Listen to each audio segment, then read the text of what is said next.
Madame, Monsieur, bonsoir. La fermeture générale des frontières au Maroc est entrée en vigueur depuis lundi 29 novembre. Le Royaume a ainsi choisi la prudence face au variant Omicron et une nouvelle fois, la santé est privilégiée. Le secteur, bien sûr, le plus directement touché, celui du tourisme.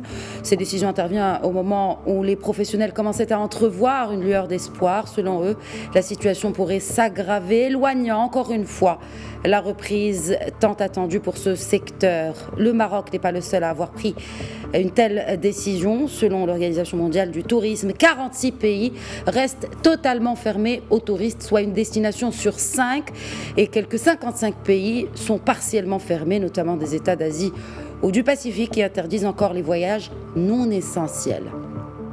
Le gouvernement marocain a décidé de reprendre les indemnités de 2000 dirhams pour les salariés d'hôtels, agences de voyage, sociétés d'intérim disposant d'un contrat avec les opérateurs dans les sous-secteurs liés au tourisme, mais aussi les guides touristiques ainsi que le transport touristique. Cela fait aussi l'objet du prochain conseil de gouvernement prévu pour jeudi.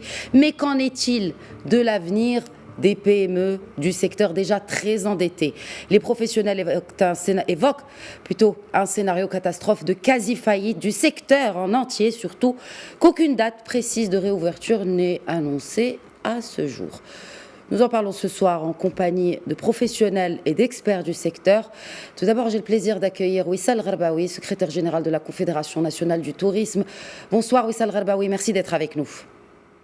Bonsoir Khadija et merci pour votre invitation et pour votre intérêt pour ce sujet tellement délicat. Merci à vous d'accepter notre invitation. Se joint également avec nous depuis Rabat par Skype Saïd Tahiri, expert en tourisme. Bonsoir Saïd Tahiri, merci à vous également de vous joindre à nous dans Question d'actu. Bonsoir, merci de votre invitation. Et pour représenter les transporteurs touristiques avec nous par satellite depuis Rabat, Samir Geizi, vice-secrétaire général de la Fédération nationale du transport touristique. Bonsoir Samir Geizi et merci à vous également d'être avec nous ce soir pour parler des maux de ce secteur touristique. Merci. Bonsoir et merci pour l'invitation. Merci à tous. Wissal Gharbaoui, la saison d'hiver est-elle totalement compromise ? Ah oui, c'est le moins qu'on puisse dire, Khadija. C'est le moins qu'on puisse dire. La saison d'hiver, déjà, on n'était pas très confiants au début de l'automne parce qu'on voyait la situation sanitaire préoccupante à ce moment-là et on envisageait une saison d'hiver un peu difficile, mais pas à ce point. Pas au point que l'ensemble des marchés internationaux soient totalement fermés. Et aujourd'hui, avec un manque de visibilité totale sur un éventuel délai de reprise. C'est vrai qu'on nous a annoncé une fermeture des frontières pendant 2 semaines, mais vu l'aggravation de la situation sanitaire en Europe, je doute personnellement, et beaucoup d'opérateurs, quasi la totalité des opérateurs, pensent qu'il n'y aura pas de levée d'ici la semaine prochaine. Très bien. Je pose peut-être la même question à Saïd Tahiri, vous qui êtes expert en tourisme. Est-ce que cette situation porte un peu le coup de grâce pour un secteur déjà meurtri après plus de 20 mois, je dirais pas d'arrêt complet, mais en tout cas d'une activité quasi morte pour le secteur touristique. Est-ce que c'est un coup de grâce selon vous ? C'est effectivement un coup de massue pour le secteur, pour les professionnels du secteur. Nous avons vécu une année déjà 2020 très difficile, une année 2021 très inquiétante. Nous avons repris un peu espoir avec une pseudo-reprise pendant la saison estivale. Mais finalement, tous les espoirs des professionnels se sont vraiment retrouvés dans une situation catastrophique, juste catastrophique. Et aujourd'hui, comme le dit très bien Madame Gharbaoui, le manque de visibilité que nous avons est également un facteur qui endommage davantage la situation des professionnels et renforce cette inquiétude pour les professionnels dans leur avenir. Alors, en parlant de professionnels, donc on a le représentant, n'est-ce pas, du secteur du transport touristique. Samir Gaizi, comment avez-vous reçu cette décision? Comment avez-vous réagi à cette décision de fermeture des frontières en tant que transporteur touristique? Écoutez, vous savez que le transport touristique est lié d'une façon directe à l'ouverture des frontières et aux touristes extérieurs au Maroc. Il y a eu en été une petite reprise donc, qui a bénéficié aux autres opérateurs du tourisme au Maroc, mais malheureusement le transport touristique n'en a pas bénéficié parce que nous on est toujours liés aux touristes étrangers. Maintenant cette fermeture elle vient nous assommer parce que c'est vraiment le mot. On avait l'espoir, on avait beaucoup de réservations pour la fin de l'année et malheureusement ce variant qui vient d'apparaître de nulle part et qui vient nous achever parce que vous savez pour la reprise, quand nous, en tant que secteur de transport touristique, on a besoin de remettre en route tous les véhicules, il y a toutes les procédures à suivre. On a fait tout ça dans l'espoir d'une reprise ou d'une pseudo-reprise pour les fêtes de fin d'année, mais là malheureusement tout ça c'est parti, tous les espoirs se sont envolés et puis on trouve même plus les mots pour décrire la situation où on se trouve pour l'instant. Très bien. On parlera mots et chiffres aussi avec vous sur l'impact. Wissal Gharbaoui, est-ce qu'on a une idée sur l'impact financier de cette fermeture des frontières? Vous avez dit que la saison d'hiver est compromise. Est-ce qu'on peut quantifier cela en termes de pertes pour l'ensemble du secteur? Après, peut-être qu'on vous verra en ce qui concerne les hôteliers. Certains seront certainement plus impactés que d'autres, notamment, on vient de l'entendre, le transport touristique. Mais est-ce qu'on a des chiffres au niveau de la Confédération? Nous avons établi une estimation pour le seul mois de décembre. On serait à plus d'1,5 milliard de dirhams de pertes pour le seul mois de décembre, en considérant à peu près les 120 vols de rapatriement qui ont été organisés, notamment depuis Marrakech, avec un nombre moyen de passagers par vol de 150 passagers, et on est vraiment dans la tranche basse, en considérant à peu près 2000 dirhams de dépenses moyennes par jour par passager. Cela nous fait perdre à peu près 36 millions de dirhams par jour pour la seule ville de Marrakech, juste pour ce mois de décembre.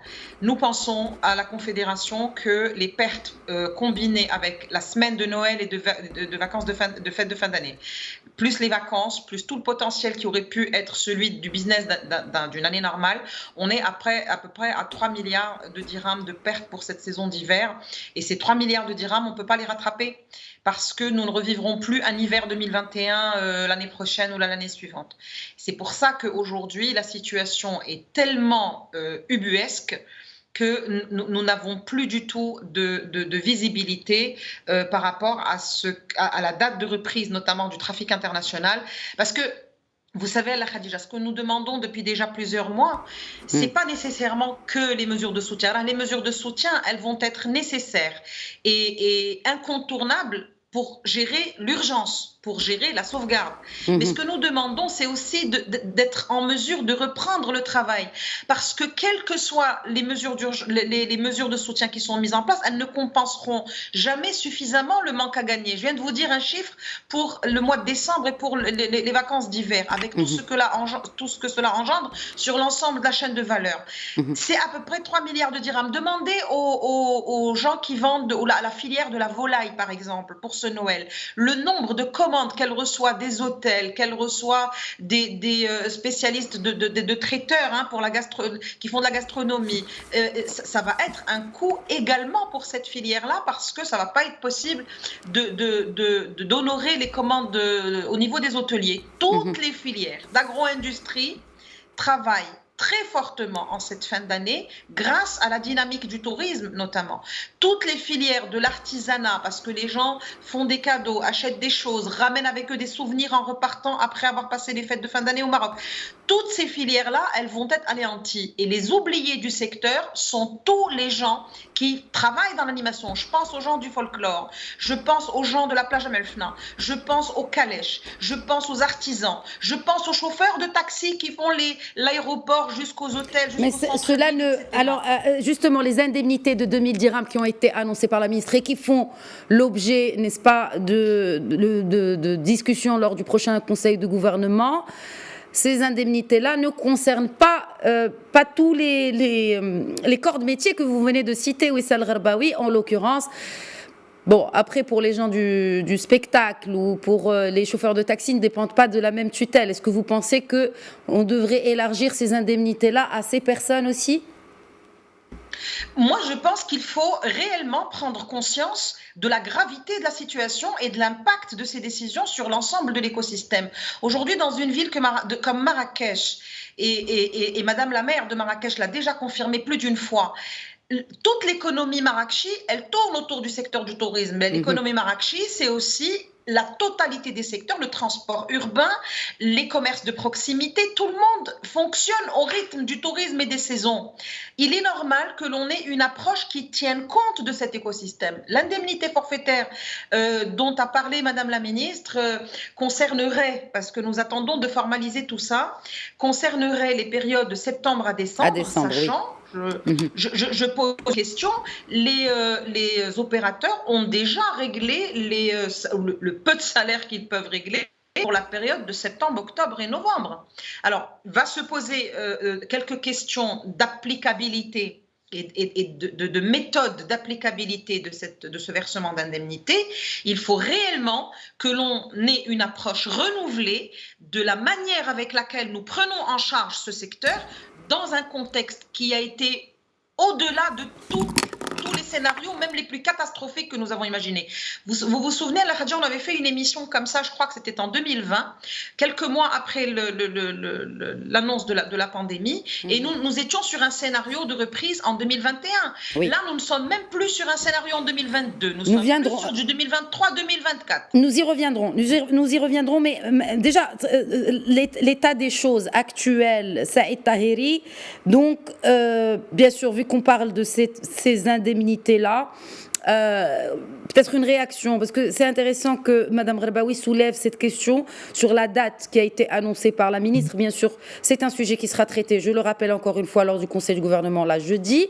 Mais en attendant, donc, si les salaires ont déjà été versés, pourquoi verser des indemnités ? Est-ce que ce sera des indemnités peut-être décalées sur les 3 prochains mois ? Et puis nous reviendrons aussi pour parler des entreprises. Alors, écoutez, madame, parlons déjà des salariés. Nous ne sommes pas des professionnels de la subvention. Nous voulons tout simplement vivre dignement de notre travail, vivre de ce secteur qui a été le nôtre depuis des dizaines d'années et dans lequel nous excellons. Nous avons une destination qui est juste magnifique avec d'excellents atouts. Nous avons une destination qui est aimée par des touristes internationaux qui souhaitent venir vivre une expérience touristique ici au Maroc et nous voulons travailler tout simplement. Nous voulons leur offrir une expérience touristique. Nous ne cherchons pas à avoir des subventions.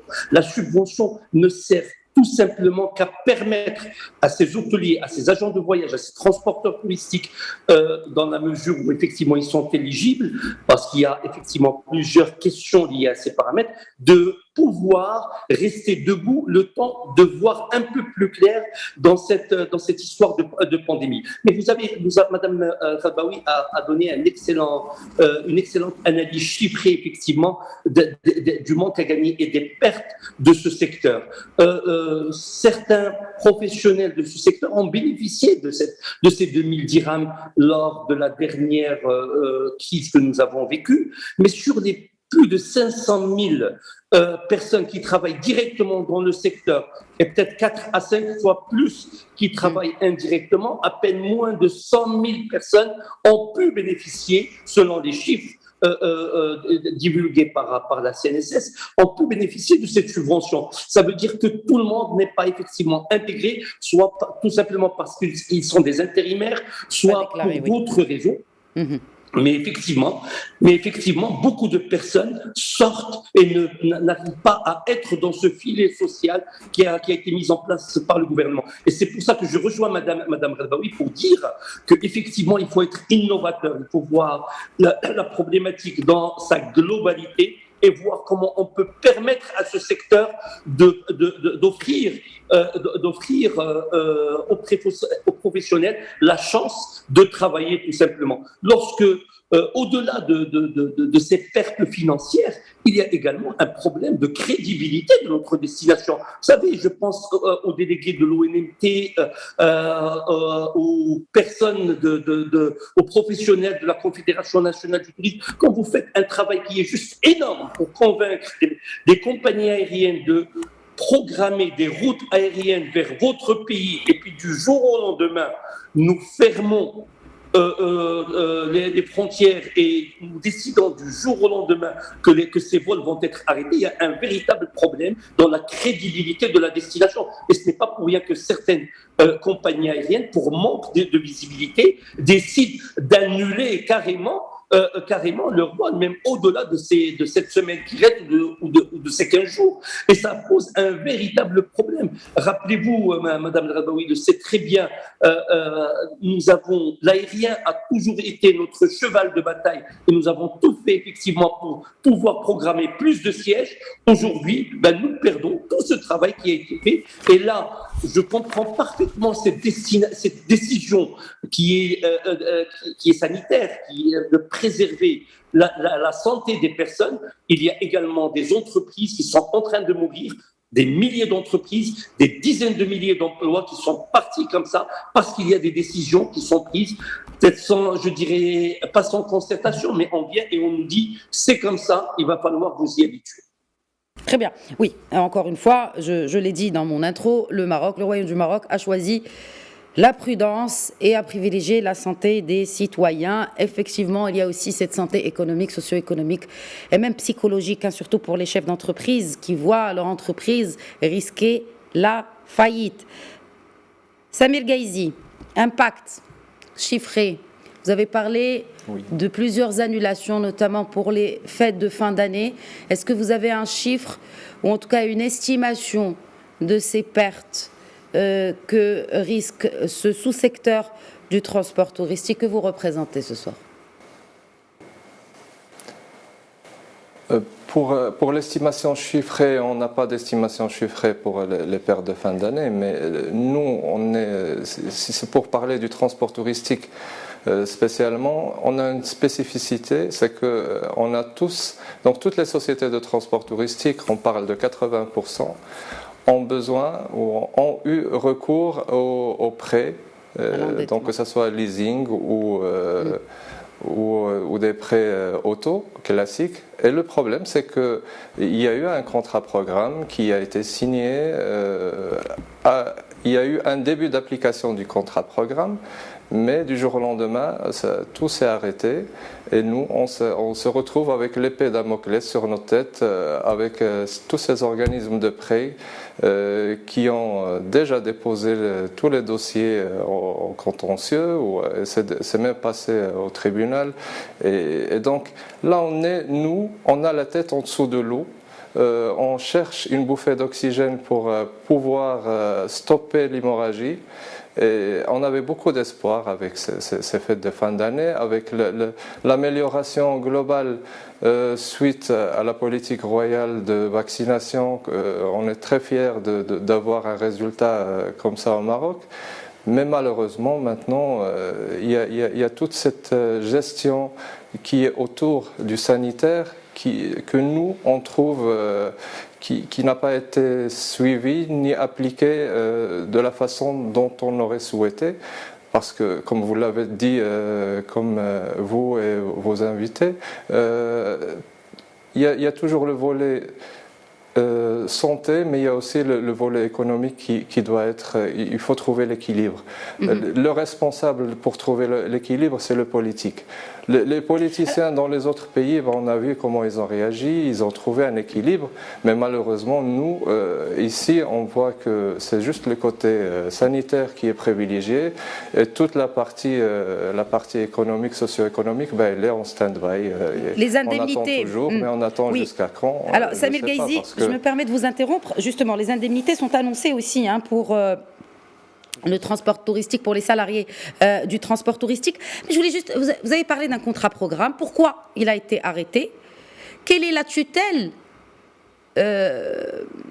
à laquelle vous êtes lié ou rattaché, vous en tant que transporteur touristique?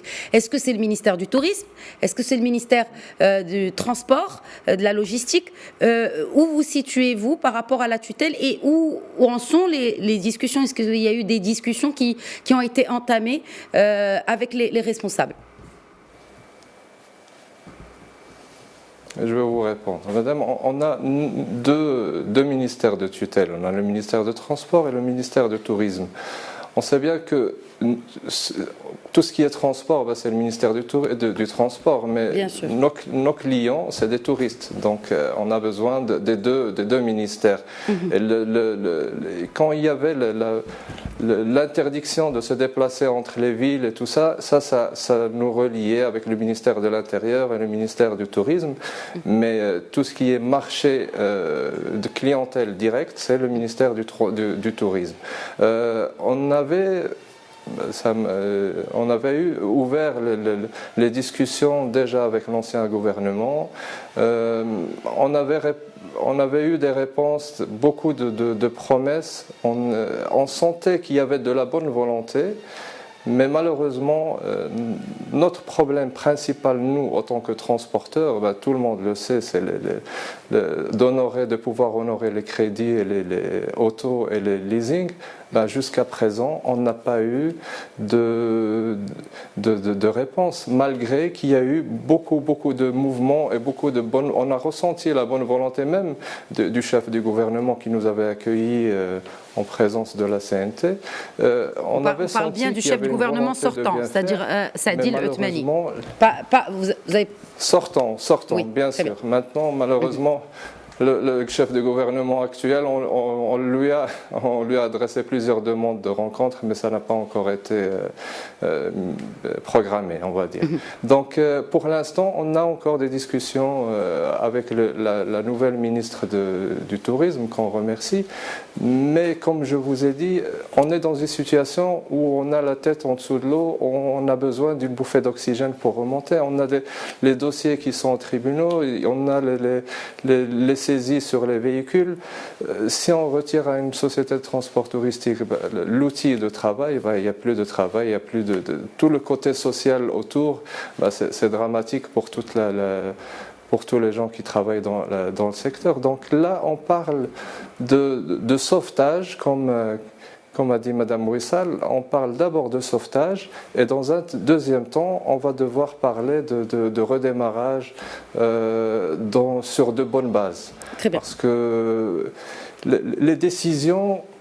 Voilà, je vous en prie. Oui, alors ces décisions-là, c'est intéressant que vous parliez, parce qu'on va parler de sauvetage plus tard. Je restais sur cette question et cette épée de Damoclès, pour reprendre vos mots, Samir Ghaïzi, de l'endettement des opérateurs. Wissal Gherbaoui, une réaction par rapport à cette question d'endettement. Bien sûr, il ne s'agit pas là que des professionnels du transport touristique, mais maintenant tout le monde est touché, hôteliers et j'en passe. Enfin, toutes les entreprises finalement ont dû s'endetter pour garder le bateau à flot, si on peut utiliser l'expression.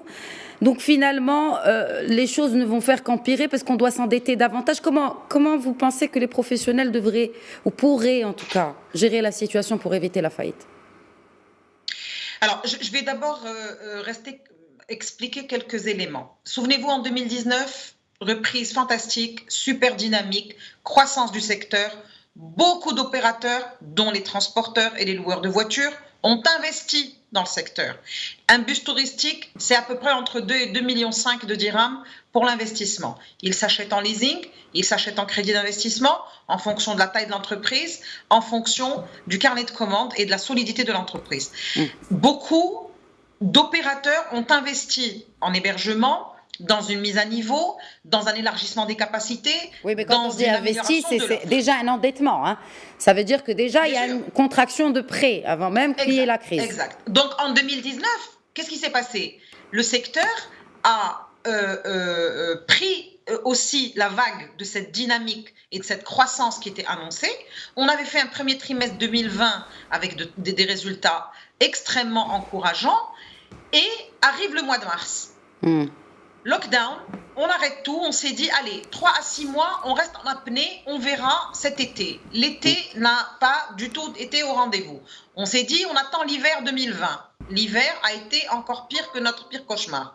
On s'est dit 2021. Il se trouve que quand on a voulu activer les leviers du crédit d'Aman Relance et d'Aman Oxygène, les entreprises, elles avaient déjà un niveau d'endettement qui était important. Elles avaient déjà un niveau d'endettement, forcément parce qu'en 2019, elles ont été rassurées sur le niveau d'activité et elles ont contracté des crédits.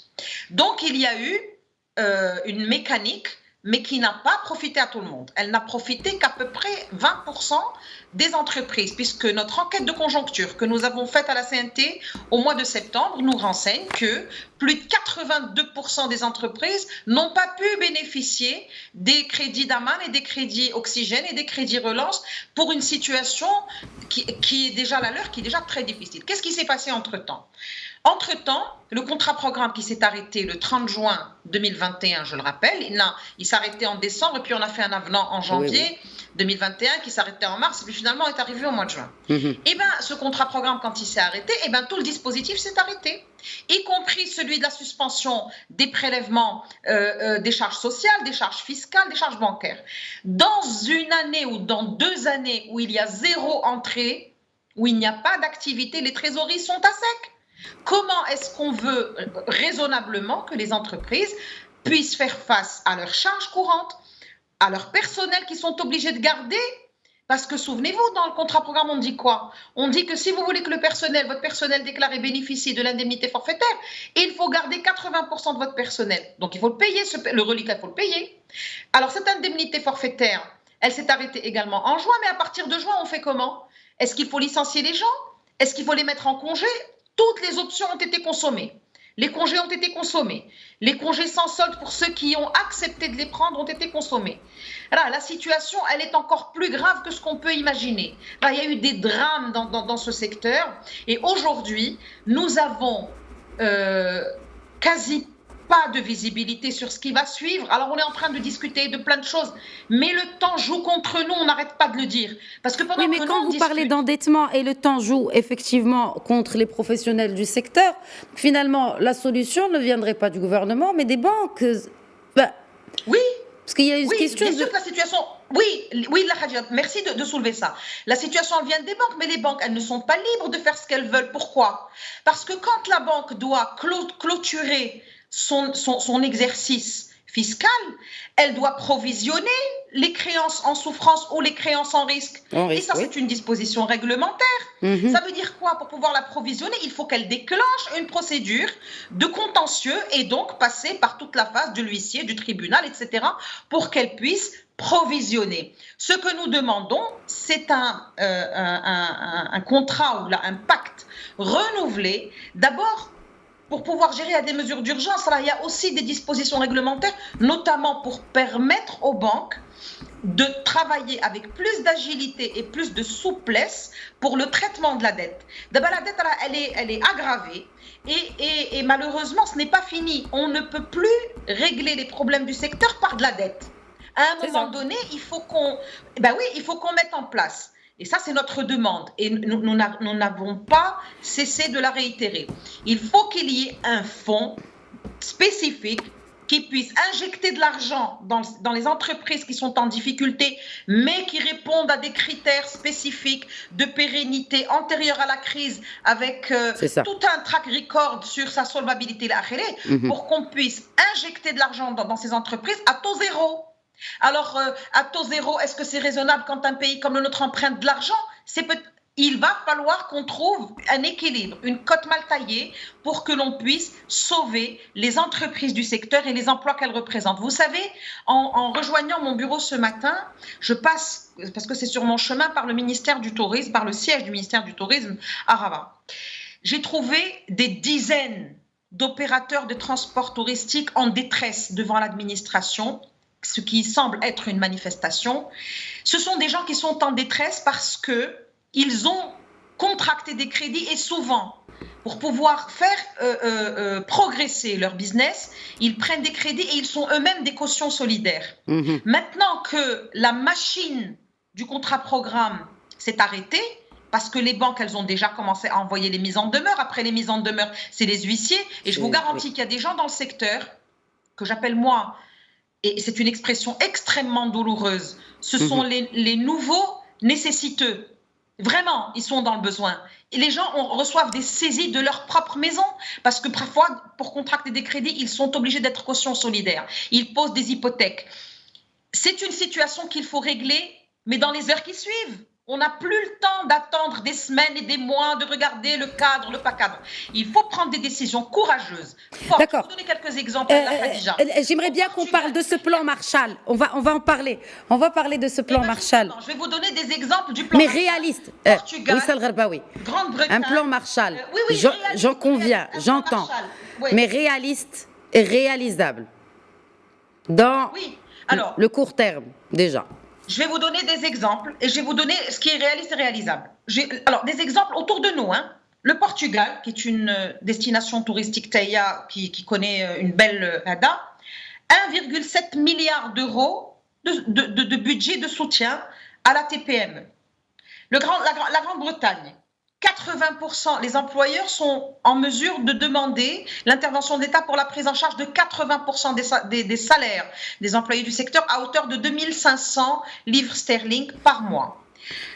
L'Australie, ils ont mis sur la table 40 milliards de dollars australiens pour le soutien et la protection, d'ailleurs le programme s'appelle comme ça, pour la protection de la TPME.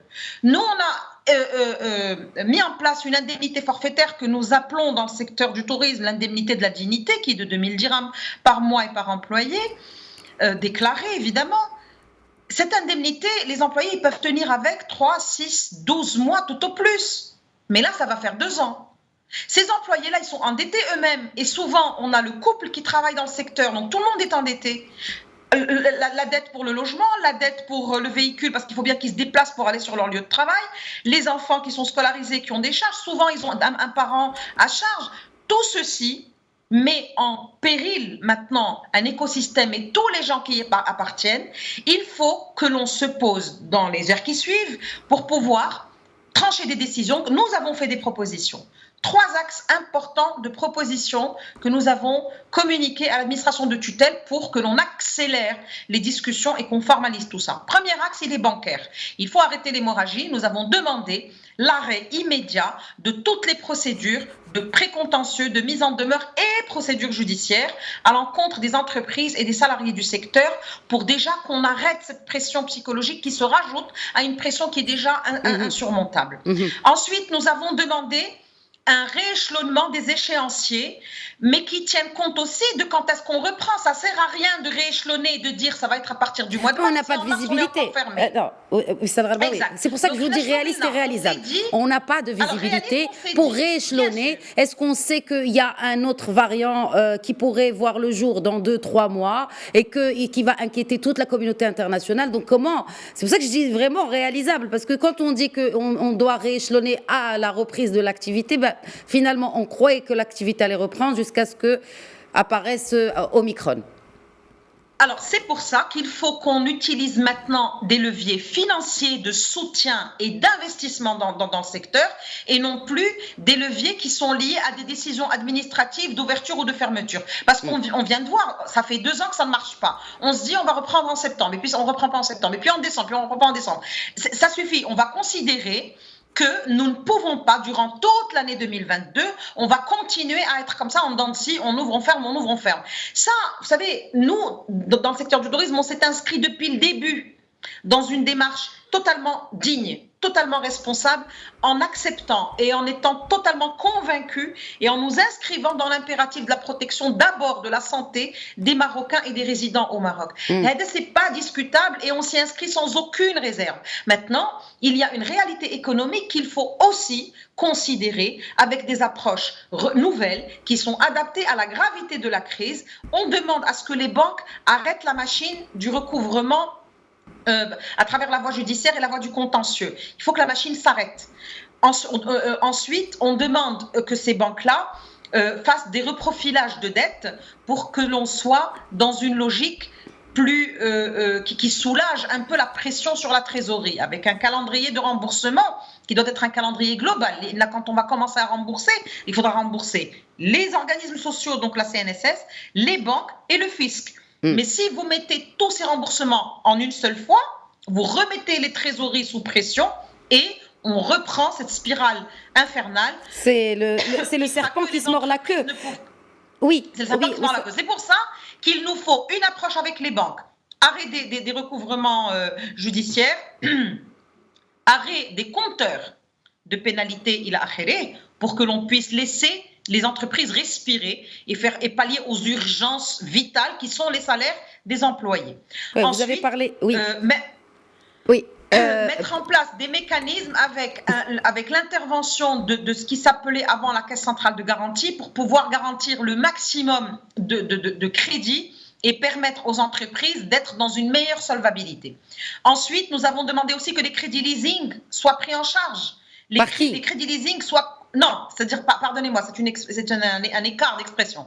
Que les crédits leasing soient également inclus dans les mesures bancaires dont nous demandons un assouplissement et une réduction importante de taux et un report jusqu'à 3 mois après la reprise de l'activité dans notre pays. D'accord. Ensuite, il y a le pacte fiscal. Il est fondamental. Vous savez, pendant cet été, toutes les entreprises, une très grande partie, ont reçu les ordres de paiement de taxes locales. Alors, vous payez des taxes, par exemple, beaucoup de taxes sont calculées sur la base de la valeur locative du lieu d'exploitation. C'est bien.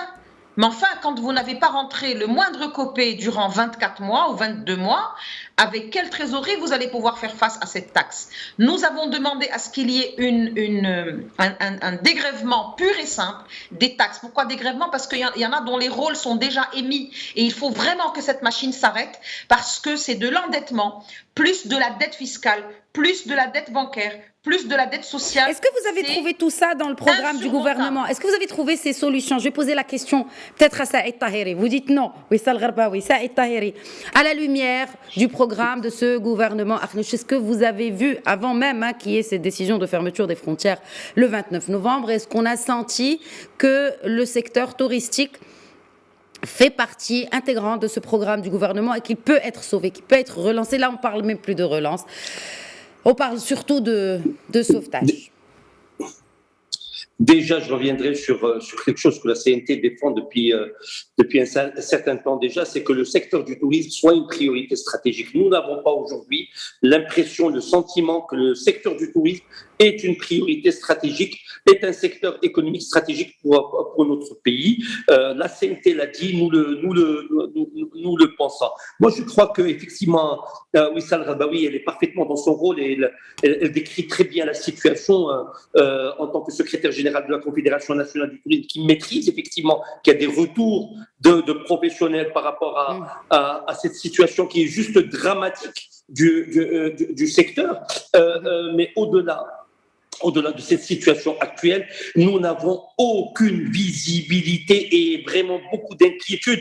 À un moment ou à un autre, il va falloir se projeter. Or, prenez aujourd'hui un dossier d'investissement ou un dossier de financement, n'importe lequel, dans le secteur du tourisme, quand bien même vous avez des hypothèques à faire, eh bien, aucune banque, je dis bien aucune banque, et je pèse mes mots, ne vous financera facilement parce qu'il y a effectivement une très grande inquiétude dans le secteur. Alors, quand le banquier lui-même est inquiet dans le secteur, que laissez-vous à l'investisseur, à la création. Vous savez, madame, on ne partage pas la pauvreté, on partage la richesse. C'est la richesse qu'il faut la créer. Or, aujourd'hui, nous sommes en train de créer de la pauvreté en appauvrissant davantage ces personnes. Le secteur du tourisme a un potentiel qui est juste énorme, qui est juste extraordinaire par les atouts touristiques de notre pays, par l'image de notre pays. Mais nous nous efforçons, j'ai l'impression, de casser cette belle image de notre pays.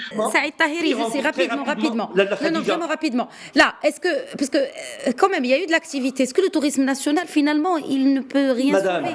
On le dira jamais assez, peut-être. Avez, mais certains parlent aussi du tourisme national. 5 jours dans l'année.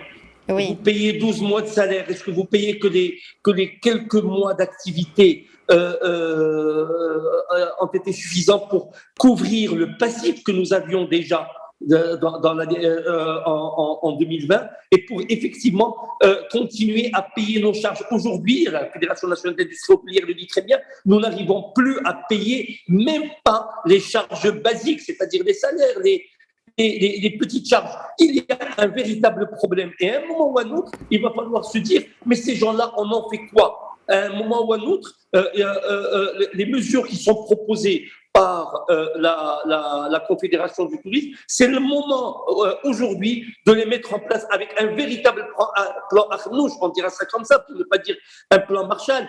Mais effectivement, il va falloir penser à ce secteur, en faire une priorité stratégique et dire ces 500 000, c'est 4 ou 5 fois plus de personnes qui vivent indirectement de ce secteur, eh bien, il faut les appuyer par des mesures uniquement sociales, mais également par des mesures économiques leur permettant d'investir, de créer des emplois et de maintenir les emplois. Vous êtes pour la création de ce fonds spécifique qu'a cité Wissal Rabawi? Mais bien entendu. Oui, mais cela dit, les choses ne reviendront pas tout seuls. Il devait être financé comment? Parce que, bon, elle a parlé de 40 milliards de dollars pour le pays, par exemple, comme l'Australie, dont le PIB, il est quand même de 1480 milliards de dollars. Donc là, l'un dans l'autre, il faut aussi prendre en compte les réalités financières de notre pays en tant que recette fiscale ou autre entrée d'argent, notamment l'endettement à l'international.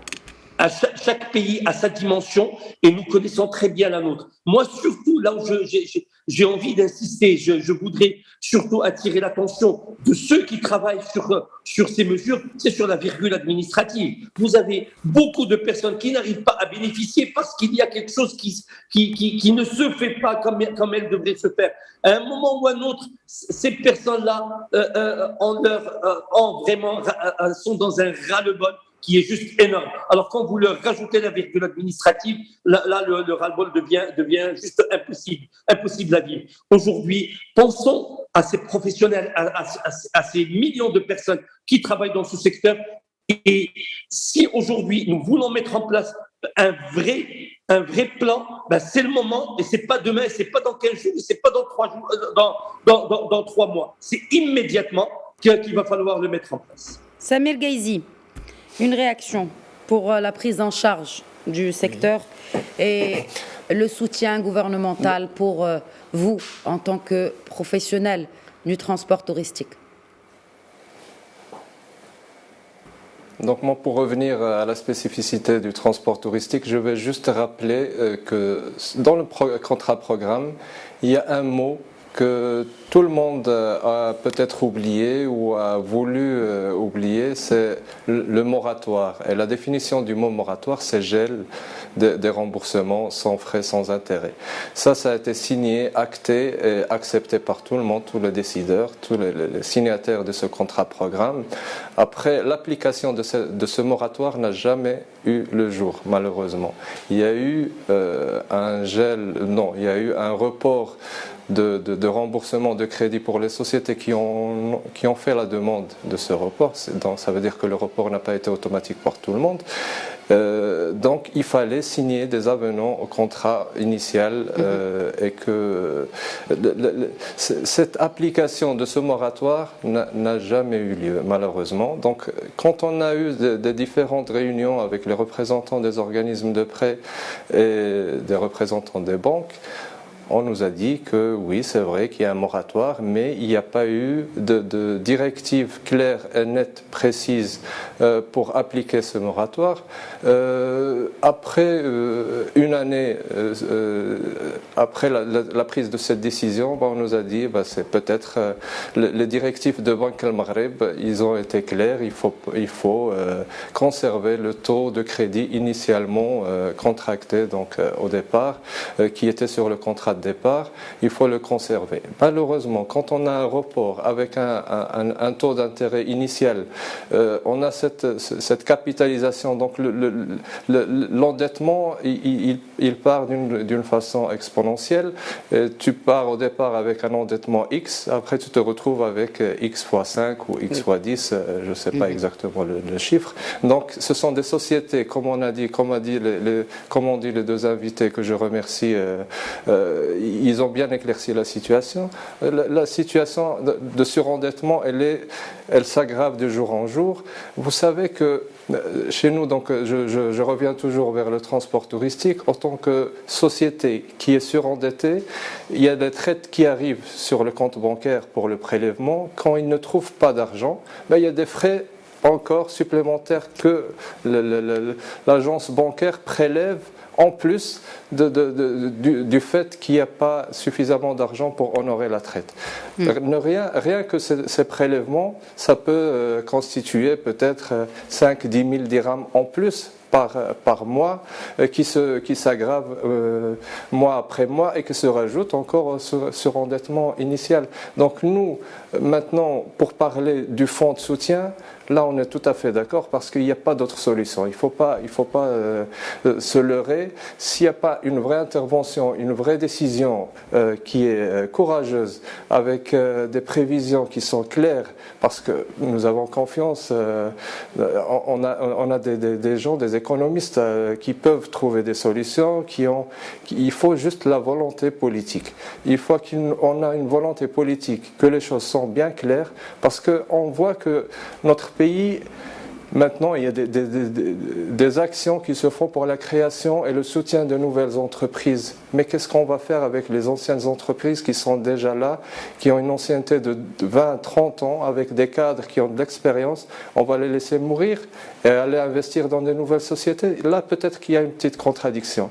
Ça veut dire, si on aide la création de nouvelles entreprises, ça veut dire que les fonds sont là.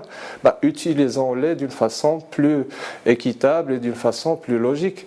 On ne laisse pas quelqu'un mourir pour prendre le risque à créer une nouvelle entreprise. Ça me paraît illogique. Donc maintenant, le problème du fonds, c'est qu'il faut s'asseoir avec les professionnels du tourisme, avec les économistes du pays, donner des instructions claires. Il faut que Banque Al Maghreb, le ministère des Finances, prennent leurs responsabilités et trouvent des solutions à ce secteur en général, qui est le secteur du tourisme. On ne va pas encore rappeler l'impact du service du tourisme, l'importance du secteur du tourisme, que ce soit du côté social ou économique. Mais il faut, comme ont dit les invités, il faut que ce soit dans les heures qui suivent. On n'en peut plus, on est arrivé au bout. Là, maintenant, je crois qu'ils sont au courant des problèmes. Ils ont les solutions. C'est sûr que c'est pas évident de prendre des décisions comme ça, mais il faut les prendre. Maintenant, quand on est dans le point de décision ou dans le lieu de prise de décision, il faut prendre ses responsabilités et sauver ce qu'il y a encore à sauver. Merci beaucoup. Merci Samir Ghazi. Un dernier tour de table, mais rapide. Wissal Gharbaoui, un dernier mot. Je vous ai tout à l'heure peut-être interrompu par rapport à ces solutions que vous avez mises sur la table pour sauver les opérateurs du secteur. Oui, aujourd'hui, il n'est plus envisageable ni réaliste de penser qu'on peut sauver le secteur par de la dette et par une aggravation de l'endettement déjà grave des entreprises. Les entreprises n'ont plus cette possibilité-là. Aujourd'hui, il faut se rendre compte que nous sommes dans un secteur extrêmement capitalistique. Un établissement hôtelier, c'est des centaines de millions de dirhams d'investissement. En termes de fonctionnement, c'est des millions de dirhams de charges mensuelles. C'est des masses salariales importantes. Nous avons aujourd'hui un risque important. de déperdition du tissu économique, estimé par nos soins à peu près à 30% du tissu qui est en risque sévère de faillite. Les emplois, vous savez, les entreprises ont été obligées de se séparer de leurs salariés après 15-20 ans de collaboration parce que ces salariés ne pouvaient plus tenir avec une indemnité forfaitaire. Ils ont dû se reconvertir ailleurs. Ce sont des talents que nous perdons et que nous ne retrouverons probablement pas aussi facilement pour gérer la reprise. On ne peut plus compter sur l'endettement des opérateurs. Il faut absolument, l'État a les moyens, a les possibilités, a les leviers pour créer un fonds spécifique et le doter de moyens suffisants avec toute la crédibilité et la puissance de l'État à lever des fonds, notamment à l'international, pour qu'on puisse réinjecter du souffle financier dans les entreprises pour leur permettre d'abord de reprendre le chemin de l'activité et ensuite de renouer avec la croissance.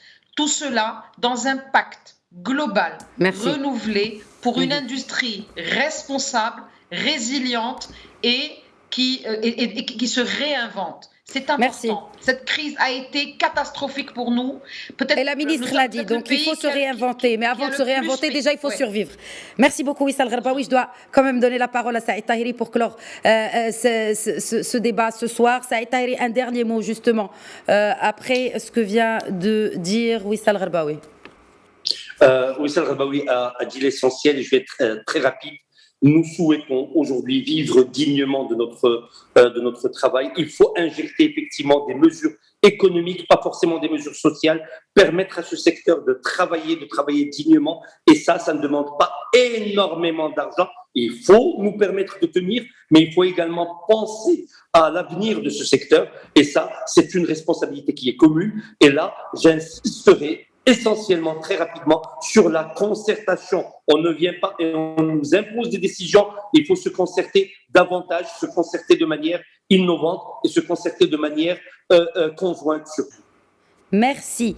Merci Saïd Tahiri, expert en tourisme. Merci d'avoir répondu à nos questions ce soir. Merci à vous. Merci également à Wissal Gharbaoui, secrétaire général de la Confédération nationale du tourisme. Merci d'avoir répondu avec votre franc-parler que l'on connaît. Merci beaucoup. Merci à vous, c'est moi qui vous remercie, vraiment. Et mes remerciements vont également aux représentants de la Fédération nationale du transport touristique, Samir Gaizi. Merci d'avoir été avec nous ce soir. Merci à vous pour l'invitation. Merci. Voilà, c'est la fin de Questions d'actu. Très bonne soirée.